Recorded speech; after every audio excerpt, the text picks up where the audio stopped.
नमस्कार, जय हिंद, जय भारत, जय हिंदुस्तान। मैं हूं आपके साथ नैना यादव। स्वागत है आप सभी का हमारे खास शो नापाक में। आज एक बार फिर से खुलने वाली है पड़ोसी मुल्क पाकिस्तान की एक और पोल। जी हां, पाकिस्तान की हकीकत पर हर रोज इस शो में हम बात करते हैं। पाकिस्तान में भारत के ऑपरेशन सिंदूर के बाद में क्या हालात थे, ये पूरी दुनिया जानती है। पाकिस्तान की सरकार और सेना की नीति क्या है और क्या इस बार पाकिस्तान की नई स्क्रिप्ट, इस पर भी आपको विस्तार से बताएंगे। साथ ही पाकिस्तान की राजनीति और अर्थव्यवस्था के खाली पिटारे में क्या है, कैसे पाकिस्तान की जनता अपनी ही सरकार और अपनी ही सेना से त्रस्त है, इस पर भी आपको हम बताएंगे विस्तार से पूरी डिटेल। क्यों तो तैयार हो जाइए, क्योंकि एक बार फिर से खुलने वाली है नापाक पाकिस्तान के सच की किताब, जिसमें खुद ही ये जो तमाम पन्ने हैं, अलग अलग अध्याय पाकिस्तान की उड़ा देती हैं धज्जियां। पाकिस्तान की कहानी अब एक तय पैटर्न पर चलती है, ऐसा नजर आता है। हर कुछ महीनों में कोई नया दांव, कोई नई रणनीति या कोई नई स्क्रिप्ट सामने आ जाती है, लेकिन नतीजा हर बार वही, स्क्रिप्ट पूरी तरह से फ्लॉप और हालात पहले से और भी ज्यादा खराब। भारत के साथ में टकराव की कोशिश हो या फिर अंतर्राष्ट्रीय मंच पर बयानबाजी, पाकिस्तान को हर बार मुंह की ही खानी पड़ी। और हकीकत यह है कि भारत के सामने बार बार घुटनों पर आने के बावजूद पाकिस्तान दुनिया के सामने नया राग अलापना शुरू कर देता है। और अब तो भारत से टक्कर लेने के बाद मुनीर ने बड़ा खुलासा किया। वो क्या खुलासा है, क्या हकीकत थी, पाकिस्तान में उस दौरान क्या परिस्थितियां थी, दिखाते हैं आपको इस रिपोर्ट में।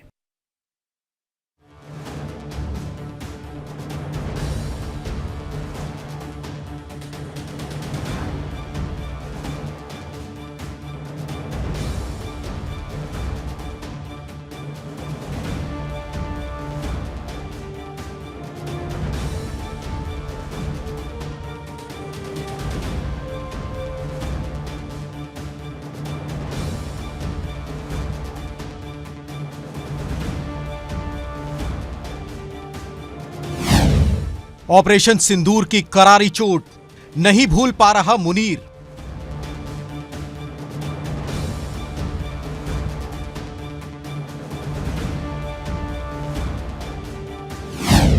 भारत के खिलाफ आतंकिस्तान का प्लान फिर फ्लॉप।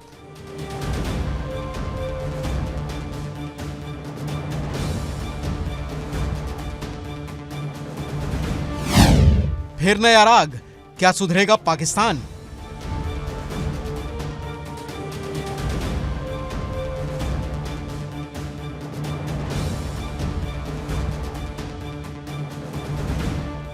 पाकिस्तान इन दिनों सबसे बुरे दौर से गुजर रहा है, यह बात पूरी दुनिया को पता है, लेकिन बस खुद पाकिस्तान इस बात को मानने से बचता है। पाकिस्तान वो मुल्क है जो हर महीने कुछ अलग करने की कोशिश तो करता है, लेकिन हर बार उसकी स्क्रिप्ट फ्लॉप साबित होती है।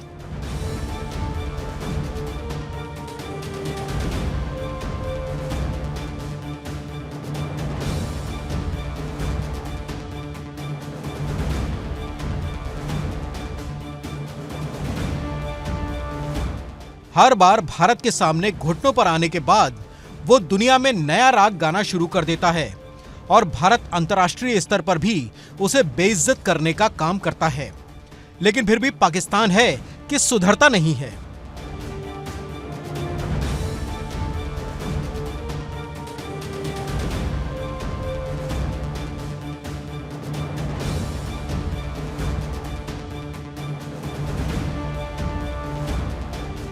मई 2025 में हुए पहलगाम हमले के बाद भारत ने ऑपरेशन सिंदूर के तहत पाकिस्तान और पाकिस्तान के कब्जे वाले कश्मीर में आतंकी बुनियादी ढांचों को निशाना बनाया। ऑपरेशन सिंदूर के जवाब से पाकिस्तान अब तक नहीं उठ पाया है।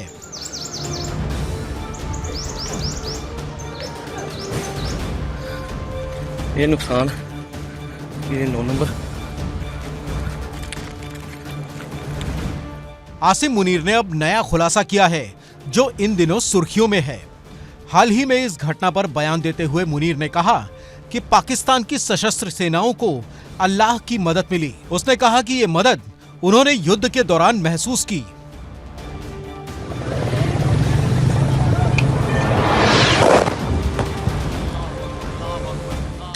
मुनीर ने अफगानिस्तान में बैठे तालिबान से भी कहा कि पाकिस्तान या तहरीके तालिबान पाकिस्तान में से किसी एक का समर्थन चुनना होगा।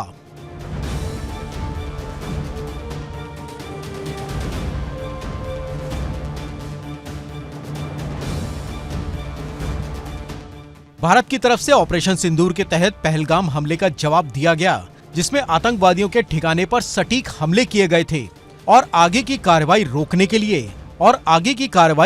के लिए युद्ध विराम का ऐलान किया गया।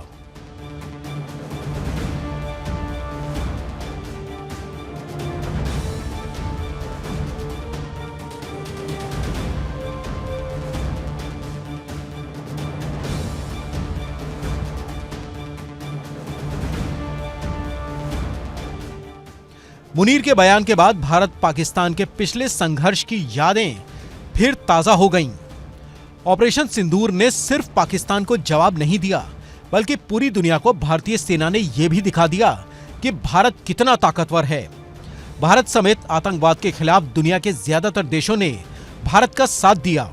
इतना ही नहीं, बल्कि पाकिस्तान की खुद की जनता भी ऑपरेशन सिंदूर को लेकर पाकिस्तान की सरकार और सेना को घेरती रहती है।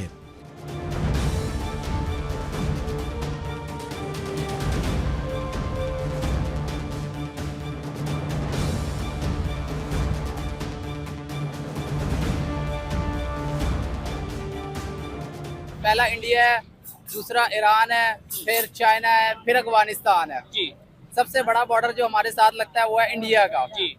उसके साथ तो हमारी नोकझोंक चलती रही, उसके साथ तो खैर बनी नहीं ना, वो तो बनी नहीं है, बनाना नहीं चाहे, वो हम पे डिपेंड करता है। डिप्लोमेट पॉलिसी जो होती है उस पर डिपेंड करता है कि आप क्या कर रहे हैं क्या नहीं कर रहे, बनाने के लिए या बिगाड़ने के लिए, जो भी है। उसके बाद जो हमारा दूसरा बड़ा बॉर्डर लगता है वो लगता है हमारा अफगानिस्तान के साथ। वो भी अब दुश्मन हो गया, अब वो भी हमारा दुश्मन हो गया है। बात ये कि हमने अपने आसपास से अगर नहीं बनानी, अगर हमने अपने जो हमारे आस पड़ोस के जो मुल्क है, और से 1.5 साल पहले, गालिबन मेरा ख्याल साल 1.5 पहले हमारी ईरान के साथ भी एक जंग हो चुकी है। हमने ईरान में भी जो है ना स्ट्राइक कर चुके हैं, हम ईरान के ऊपर भी। हमने अब रह गया चाइना। अगर हम अमेरिका के साथ ताल्लुकात बेहतर करते हैं या उसको यहाँ पे लाने की कोशिश करते हैं, हमारी गवर्नमेंट जो है उसको यहाँ लाने की कोशिश करती है, तो जाहिर सी बात है चाइना जो है वो अमेरिका का खुल्ला इन दोनों का तजाद है, दुश्मन है एक दूसरे के, ठीक है, वो भी हमारा दुश्मन बन जाएगा। नहीं, ऐसे अल्लाह ना करे चाइना दुश्मन बने। इवन अभी भी खबरें ये आ रही हैं कि भाई चाइना ने सी पैक पे कई जगहों पे काम रोका हुआ है, कई जगहों पे काम हो रहा है, यानी कि रशिया और चाइना बहुत बड़े जो है ना वो जो है क्या कहते हैं एशिया में एक बड़ी ताकत है, वो भरती भी ताकत है, ठीक है। वो कभी नहीं चाहेंगे कि अमेरिका इधर आए, ठीक है। बात ये कि अमेरिका को इधर लाने का मतलब है कि आसपास सबसे ताल्लुक खराब करना।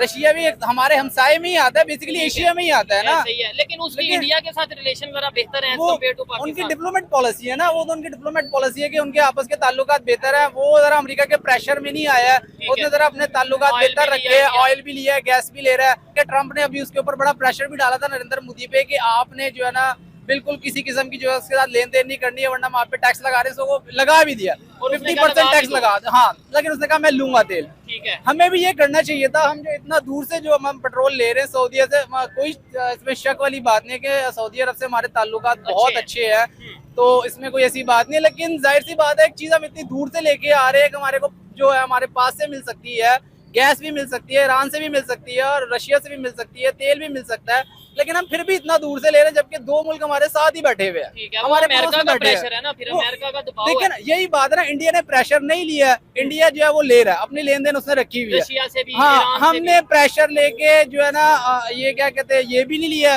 जो हमने जो गैस तेल थी वो भी नहीं लिया। उसके बाद जो हमने, मेरा ख्याल है ये अमेरिका को खुश करने के लिए हमारी गवर्नमेंट जो है ना इसी ने अफगानिस्तान पे चढ़ाई की है।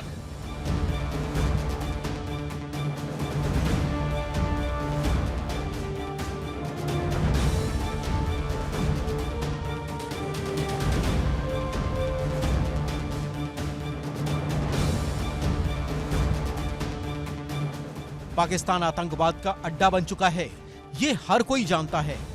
दुनिया के कई बड़े देश भारत के साथ खड़े होकर ये साफ कर चुके हैं कि आतंकवाद के खिलाफ कड़ा एक्शन लिया जाएगा, लेकिन उसके बाद भी पाकिस्तान इस बात को समझने को राजी नहीं है। पाकिस्तान की सरकार और सेना लगातार भारत के खिलाफ जहर उगलते रहते हैं। हाल ही में पाकिस्तान के एक मंत्री ने सिंधु जल समझौते पर अपना बयान देते हुए कहा कि अगर भारत ऐसे सख्त कदम उठाएगा तो इसे युद्ध माना जाएगा। हालांकि भारत इस तरह की गीदड़ भभकी को अच्छे से समझता है और पाकिस्तान को हर बार मुंहतोड़ जवाब भी देता है।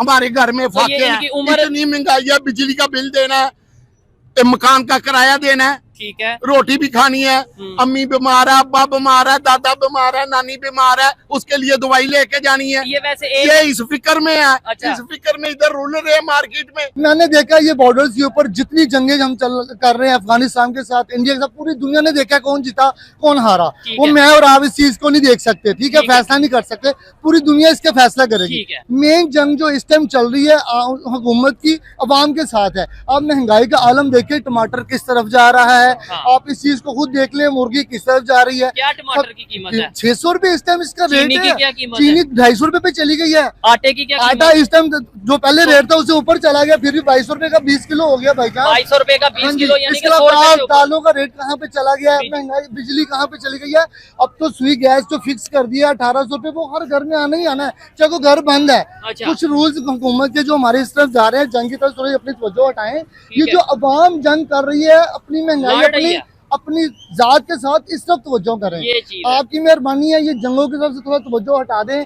मैं लड़ांगा उधर नाल और मेरे नाल, इस चीजों को नहीं, इस चीज को आप थोड़ा मुझे खत्म- बताएं, बेरोजगारी और गुर्बत से पाकिस्तान में कितने लोग मार रहे हैं डेली बेस पे, कितने लोग परेशान हैं? आप देख लें, कराची को उठा कर देख लें, लाहौर को, मैं बड़े शहरों की बात करूंगा। इस टाइम जो मैंने रिसेंटली इसका सर्वे देखा है, जो पिछले साल से अब गुर्बत की थोड़ी सी शरह बढ़ गई है। ठीक है। आप खुद भी इस चीज का सर्वे करके देख भी सकती हैं। ठीक मैं है। कोई हवा में बात नहीं कर रहा, मेरा दिल रोता है इस चीज के ऊपर। क्यों कि पाकिस्तान की अवाम एक एक चीज, मैं हूँ एक आम आदमी, ये जितने लोग खड़े हैं यहाँ पे इस दिखाएं। चीज को देख रहे हैं, ठीक और है। ये सारे एक दिहाड़ीदार बंदे हैं। इनको कैसे 1000 पे 1200 रुपए कमाने वाला बंदा कैसे इस चीज को सरवाइव करेगा। ठीक है। हुकूमत को इसके ऊपर एक पॉलिसी बनानी चाहिए। आज तक मैंने कुछ सुना नहीं है कि आज बेरोजगार और जितने भी लोग हमारे गुर्बत की लकीर के नीचे हैं, आज इनकम तलिक मीटिंग है। आज हम बैठे हैं इन सर जोड़ के, इस इनको जंग के लेके, खिलाफ। इस गुर्बत की जंग के खिलाफ आज हम बैठे हैं। अपनी गर्दन से सरिया निकाल लें और आम आवाम में आ जाएं और उनके मसाइल सुने और उसको हल करने की कोशिश करें और अल्लाह ताला आपको तौफीक दे। बिल्कुल जी। आइए मजीद किसी से बात। जी अस्सलाम वालेकुम। वालेकुम सलाम। आपका नाम? अनस डाहिर। क्या करते हैं भाई? जॉबियन हूँ, बिजनेस है अपना रियल एस्टेट का। जबरदस्त। अच्छा, मुझे बताएं, इस टाइम क्या पाकिस्तान तमाम तरह की जंगों से आजाद हो चुका है या अभी भी किसी किस्म की जंग पाकिस्तान पे मुसल्लत है, खासतौर पे पाकिस्तानी अवाम पे? जो बैरूनी जितनी भी जंग है वो तो मेरे ख्याल में ख़त्म हो चुकी है ऑलमोस्ट, लेकिन पाकिस्तान इस वक्त जो है वो मेनली तो अवाम जो है हमारी वो गुर्बत से लड़ रही है। ठीक है, जो बिल्कुल। हमारा सबसे ज़्यादा कह लें इस वक्त जो चैलेंज है पाकिस्तान की अवाम का, वो इट्सल्फ हर यहाँ पे आप देखें कि दूसरा बंदा वो बेचारा अपनी गुर्बत से और अपनी महंगाई से जो है ना बेरोजगारी से लड़ रहा ठीक है। है। इवन एजुकेटेड पर्सन जितने हैं हमारे यहाँ पे पाकिस्तान के अंदर, ब्रेन ड्रेन हो रहा है, लोग बाहर जाना चाह रहे बाहर जाना चाह रहे हैं, हर दूसरा बंदा मुल्क से भागना चाह रहे हैं। वी आर ब्लेस्ड अल्हम्दुलिल्लाह, we are running our own businesses. So I know, मेरे पास वो मेरी यूनिवर्सिटी के वो फेलोज जिनके CGPA 4.4 थे, पता नहीं 4.0 सॉरी, हैं। 4 थे, 4 में से 4 थे। 4 में से 4 थे। हाँ, वो बेचारे आ रहे हैं और वो कह रहे हैं कि हमें जॉब दे दें। ठीक और है। हम बैक बेंचर्स वो थे जो 2.5 वाले थे। लेकिन आपने माइंड यूज किया ना, आप बिजनेस की तरफ आए। नहीं, कुछ होता है ऑब्वियसली कि आपके कुछ वसाइल होते हैं लोगों के, कोई अपना बिजनेस करके अपने आप को स्टेबल कर लेता है, लेकिन जिसके पास कुछ नहीं है पाकिस्तान के अंदर, एजुकेशन उसकी वो भी उसकी स्टैंड आउट नहीं कर रही।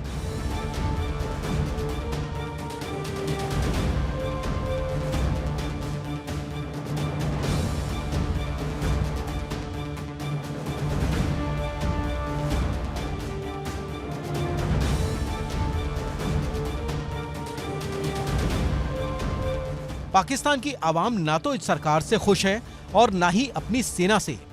खुद वहां की जनता सरकार की नीति और सेना की उल्टी सीधी कार्रवाई से परेशान है।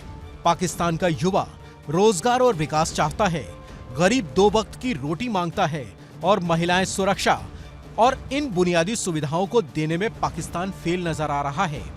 बस उसे खुद के झूठे हवाई दावे पेश करने हैं।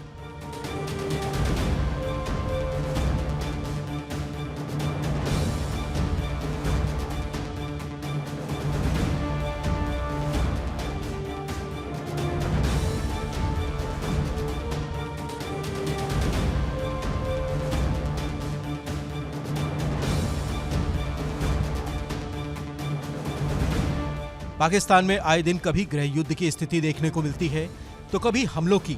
पाकिस्तान चारों तरफ से घिरा हुआ है, लेकिन फिर भी अपने देश को बचाने से ज्यादा उसका ध्यान भारत के खिलाफ प्लानिंग में रहता है। हालांकि मुनीर की गवाही बता रही है कि ऑपरेशन सिंदूर का दम कितना था। ऑपरेशन सिंदूर ने साबित कर दिया कि जब भारत जवाब देता है तो फर्क दिखता है। हर बार पाकिस्तान की कोशिशों के बावजूद भारत की कार्रवाई असरदार साबित होती है। पाकिस्तान चाहे जितना नाटक करे, ऑपरेशन सिंदूर की याद हमेशा रहेगी।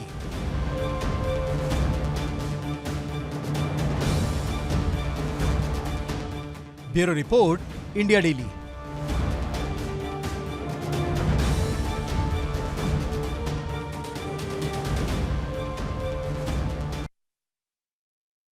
पाकिस्तान में बढ़ती महंगाई, कमजोर होती मुद्रा और घटते राजस्व ने देश की चुनौतियों को और भी ज्यादा गहरा कर दिया है। हालात ऐसे बन चुके हैं कि पाकिस्तान को बार बार विदेशी कर्ज का सहारा लेना पड़ रहा है और यही वजह है कि अब सवाल और तेज हो गए हैं, क्या कर्ज के भरोसे कोई देश लंबे समय तक अपनी अर्थव्यवस्था को संभाल सकता है। एक बार फिर से पाकिस्तान ने विदेशी कर्ज के लिए झोली फैला ली है। कितने कर्ज का सहारा उसे मिल रहा है, क्या अर्थव्यवस्था की स्थिति है, देखिए इस रिपोर्ट में। कंगाल पाकिस्तान को फिर मिला कर्ज का सहारा।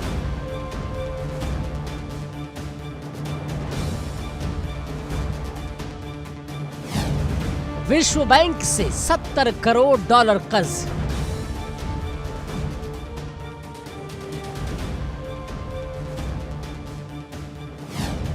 पाकिस्तान की अर्थव्यवस्था उधार का खेल जारी।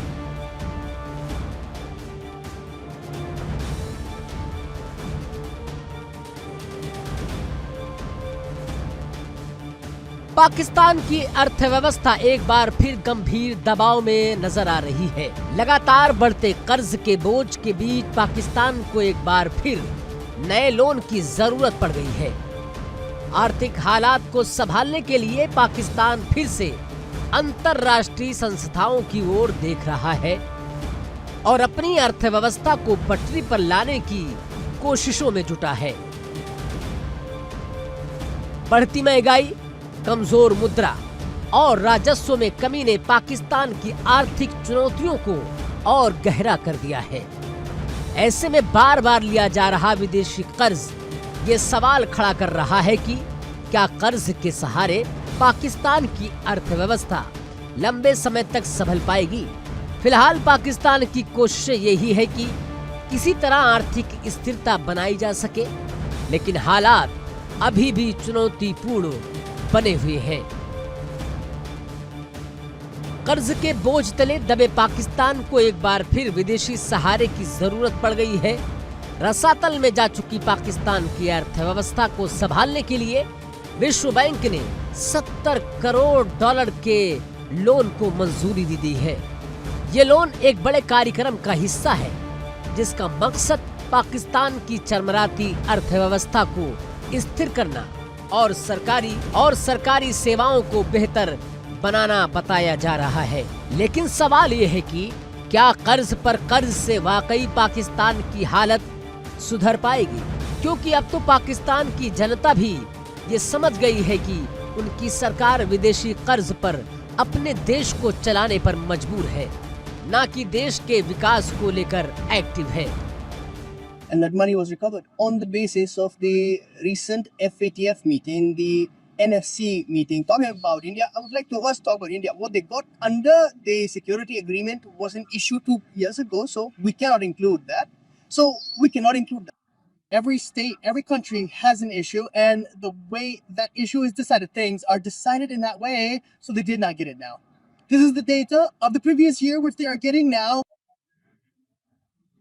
And what Pakistan has got, call it the war effect, call it the wishes of General Asim Munir Saab. It has been given for Balkistan. Balkistan is not alone. KPK is also included in it. There are some from Punjab as well, and more agreements are to come. I'm giving you the news. More things are yet to come, and this FATF and this NFC award session that we just held, we'll have to decide for the government that if we're giving our own things, why aren't we dealing with them ourselves? I simply say this every time. Pakistan has its own things. They have mountains. Why can't gold, silver, diamonds, or soil be extracted from them? Pakistan should invite foreign companies. They should deal with foreign companies themselves. Why are we making foreign companies our partners? First of all, political stability is not coming to our affairs, and it's very important. How will it come? Whether it will come or not is a decided factor. One of the biggest is now from PTI, which is a decided factor everyone knows, right? And our government should also sit down and realize that stability won't come until democracy is implemented. Pakistan की अर्थव्यवस्था इन दिनों गंभीर संकट के दौर से गुजर रही है। बढ़ता कर्ज, कमजोर राजस्व, राजनीतिक अस्थिरता और निवेश की कमी ने देश की आर्थिक सेहत को बुरी तरह से प्रभावित किया है। विश्व बैंक के मुताबिक इस लोन का मकसद पाकिस्तान की अर्थव्यवस्था को स्थिर करना, सार्वजनिक सेवाओं को मजबूत करना और समावेशी विकास को बढ़ावा देना। लेकिन आंकड़े बताते हैं कि पाकिस्तान की हालत सिर्फ अस्थायी सहारे से सुधरने वाली नहीं है। तेल कहाँ का सस्ता रहेगा, डॉलर कहाँ का ग्रो करेगा, इंडिया करेगा। अब यहाँ पे मेरा एक सवाल है ऑडियंस से, वो मुझे भी बताएं कि इंडिया में तेल कितने रुपए मिल रहा है, पाकिस्तान में तो 260 समथिंग मिल रहा है, 263 पर लीटर है, ठीक है। तो मुझे ये बताएं कि वहाँ पे कितने रुपए का है, आप खुद एस्टिमेट लगाइएगा, कंपेयर कर लेगा कि इंडिया कितने बेनिफिशियल इस टाइम अपने पब्लिकली है। अब पॉइंट यहाँ पे ये कि चाइना का मैंने आपको बता दिया कि बेनिफिट चाइना को क्या इंडिया से होगा और इंडिया को चाइना से क्या होगा, ठीक है। अब जब चाइना ऑब्वियस बात है इंडिया के साथ हाथ मिलाएगा, देखें अमेरिका हाथ मिलाएगा नहीं, हाथ मिला चुका है ट्रम्प को फेस करने के लिए, और ट्रम्प इस वक्त बुखलाए हुए हैं। उनका कह लें कि एक जो स्ट्रेस लेवल है बीपी बढ़ता हुआ दिखाई दे रहा है कि मैं चाइना को दूर कर रहा था, इंडिया अकेला था, लेकिन अब चाइना इंडिया के साथ मिल गया। देखिए चाइना की ट्रम्प की जहाँ तक बात रहती है ना, ट्रम्प बेसिकली एक डिप्लोमेट टाइप इंसान है कि चल गया ना चला तो लड़ाई, ठीक है। लाइक फॉर एग्जांपल मेरा एक बच्चे के साथ या एक दोस्त के साथ एक ताल्लुक है, बॉन्ड है। अगर मैं कहूँ कि ये लाइफ टाइम चल गया तो वेल एंड गुड है, मुझे ही बेनिफिट हो जाएगा, उसको भी हो जाएगा। अगर वो नहीं चलता तो मैं उससे लड़ाई कर लूंगा। लाइक एक ये एग्जांपल मैंने दिया। तो ट्रम्प बेसिकली इस माइंड का बंदा है। उससे पहले इंडिया के साथ बहुत इतना भाईचारा है कि नरेंद्र मोदी कह दिया कि जी वो हमारा भाई है, ठीक है, हम उसको व्हाइट हाउस इन्वाइट कर रहे हैं। ट्रम्प वहाँ पे जीता तो नरेंद्र मोदी का ट्वीट जा रहा है, नरेंद्र मोदी यहाँ पे इलेक्शन जीता तो ट्रम्प का ट्वीट आ रहा है। उसके बाद नरेंद्र मोदी ने अपनी स्पीच में खड़े होकर कह दिया कि हमारा बहुत करीबी दोस्त, हमारा फ्रेंड श्री डोनाल्ड ट्रम्प, ठीक है। आप देखें कि यहाँ तक जिसका बॉन्ड स्ट्रॉन्ग नजर आ रहा हो, एकदम से ऐसा क्या होता है कि वो उसके खिलाफ बोलना पड़े, ठीक है। बेसिकली यहाँ पे ट्रम्प को इस टाइम पाकिस्तान से बेनिफिट है। पाकिस्तान से कैसे बेनिफिट है कि वो चाइना को मारना पीटना, जंग वॉर चाहता है चाइना के साथ, ठीक है। जो अमेरिका है वो वाया कहाँ जाएगा, पाकिस्तान, क्योंकि इंडिया के साथ पहले चाइना के ताल्लुक इतने ऐसे खास अच्छे नजर नहीं आते, क्योंकि हिमाचल प्रदेश उनका एक वो चल रहा था कि ये हमारी स्टेट है, ये चाइना का था कि ये हमारा एरिया है। तो उस बिहार पे ट्रेड्स बंद थी, वीजाज बंद थे, उसके बाद उनकी वहाँ पे एक किस्म की जंग की सूरत थी। तो उसके बावजूद इंडिया चाइना का टाइप होता है, इंडिया चाइना हैंडशेक करते हैं और इस तरह मजबूती से करते हैं कि उनके ट्रेड भी खुल जाती है, उनका स्पोर्ट खुलती है, उसके बाद उनके वीजा खुल जाते हैं। आई थिंक 7 साल बाद वीजा, टूरिस्ट वीजा, 5 साल बाद उनके टूरिस्ट वीजा ओपन हुए और 7 साल बाद एससीओ की मीटिंग अटेंड करने गए हैं चाइना। देखिए एग्जैक्टली 5 साल के बाद उनके टूरिस्ट वीजा खुल जाते हैं। तो ये जो सिग्नेचर्स हैं, ये जो साइंस है ना, ये एक बहुत स्ट्रॉन्ग बॉन्ड के नजर आते हैं कि आप अपनी सारी रंजिशों को पीछे छोड़ के आप आगे चलते हो, एक नई जिंदगी की शुरुआत करने, मूव ऑन करते हो, इन सिंपल वर्ड्स। इस कर्ज में से 60 करोड़ डॉलर के फेडरल स्तर के कार्यक्रमों पर खर्च किए जाएंगे, जबकि 70 करोड़ डॉलर दक्षिणी सिंध प्रांत में एक प्रांतीय कार्यक्रम के लिए दिए जाएंगे। इससे पहले भी अगस्त महीने में विश्व बैंक ने पाकिस्तान के सबसे ज्यादा आबादी वाले पंजाब प्रांत में प्राथमिक शिक्षा सुधारों के लिए 47.9 करोड़ डॉलर की ग्रांट दी थी। हालांकि अंतर्राष्ट्रीय रिपोर्ट्स पाकिस्तान की आर्थिक नीतियों पर गंभीर सवाल खड़े कर रही है। नवंबर में पाकिस्तान के वित्त मंत्रालय द्वारा अपलोड की गई IMF वर्ल्ड बैंक की संयुक्त रिपोर्ट में कहा गया था कि पाकिस्तान का खंडित नियमन, अपारदर्शी बजट प्रक्रिया और राजनीतिक हस्तक्षेप निवेश को हतोत्साहित कर रहा है और राजस्व प्रणाली को कमजोर भी बना रहा है। एक बार फिर पाकिस्तान को विदेशी लोन का सहारा मिल गया है, लेकिन असली सवाल यही है कि क्या कर्ज पर चल रही ये अर्थव्यवस्था कभी अपने पैरों पर खड़ी हो पाएगी, या फिर हर कुछ महीनों में पाकिस्तान को अंतर्राष्ट्रीय संस्थाओं के दरवाजे खटखटाने पड़ेंगे। जवाब के लिए ना तो पाकिस्तान की सरकार तैयार है, ना ही वहां का कोई मंत्री। हालात वही है। Bureau report, India daily.